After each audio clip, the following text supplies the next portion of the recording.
Welcome back. All of us could use some financial help, especially when it comes to sending kids off to college. My, is that expensive. But before you have your kids apply for those tuition scholarships, make sure you know it is legit. Ron Carruthers is here this morning to tell us about the most common scams when it comes to college scholarships. Good morning. Good morning. This is so great because we need parents to know about this, because you may see a scholarship that is too good to be true, and we need to warn parents ahead of time of this. Yeah, it's that time. As college gets more expensive, parents really have to look out for things that they're desperate for that cause them to lose their judgment.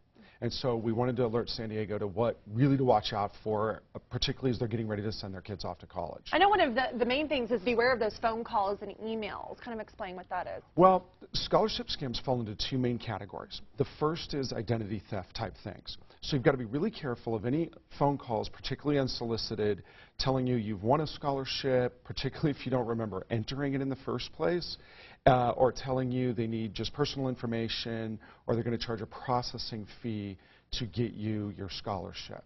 That never happens. A legitimate scholarship is never going to charge you a processing fee. And be very careful, as always, with anything of giving out personal information like bank account numbers, social security numbers, dates of birth, those sorts of things. Okay, and then also telling you that you're a national finalist. Yeah. And it's a national foundation, it's a finalist. If it sounds like something, number one, that you don't remember signing up for or applying for, but number two is something like, how did I become a finalist?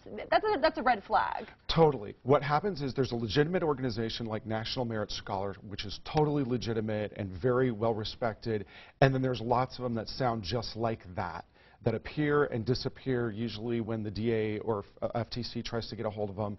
They'll appear for a little while, rip a bunch of people off, and then disappear very quickly. So just be careful about that. Let's talk once again about that processing information. You know, someone calls, says, congratulations, your son or daughter won this scholarship. Give me your information, things that they might ask for, your bank account number, social security number. You will never be asked any of that information if you are legitimately winning a scholarship. Correct, and you're usually going to get notified by mail. So you've really got to watch out for that identity theft angle. And then another angle to watch out for is things that just charge you for information that really aren't valuable. So for instance, a lot of times you'll see like, oh, we're going to give you 500 scholarships that are just for you, or 50 scholarships. And what tends to happen is paying for that, you find you're getting a photocopied book in many cases that everybody could have gotten. There's nothing special or customized for you. So watch out for the identity theft. And then watch out for, again, just paying for something that's useless or invaluable. Right, something that you could put on your resume, but it really doesn't have much merit to Absolutely. it. Exactly. Okay, and so we want to emphasize as well, scholarships can be a great thing. When they are legit, there is a lot of money out there to be given to students in need. How do they find the right scholarships, the ones that are legit? Well, there's two things you have to keep in mind. Number one, private scholarships make up about 3% of the total money that's out there.